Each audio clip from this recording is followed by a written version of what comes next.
အားလုံးမင်္ဂလာပါအခုကတော့တန်းပွင့်လေးတော့မှဖြစ်လာတယ်တန်းပွင့်လေးတော့တန်းပွင့်တော့မှလည်းစီကြီးတစ်ထည့်ချပါမယ်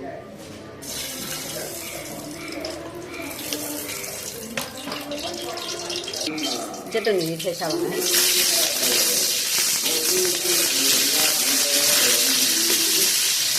တော့ဒီလေးရအနေလေးရရတယ်နော်တန်းပွင့်လေးထည့်ချပါမယ်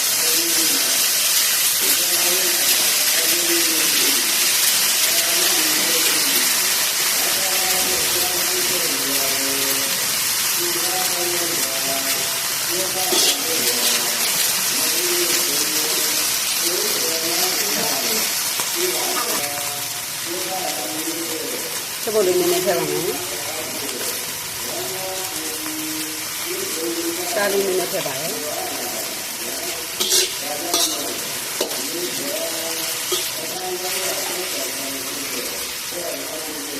ခဏအုပ်ထားပါမယ်သဘောတော်လေးဆိုရပါပြီစိတ်စိတ်လေးကြိုက်တယ်ကွာစိတ်စိတ်လေးကြိုက်တဲ့အတွက်ဒီလိုဆိုရပါပြီ။စားလို့ကောင်းတဲ့ပန်းပွင့်လော်လေးတစ်ခွက်ရပါပြီရှင်။အားလုံးကျေးဇူးတင်ပါတယ်ရှင်။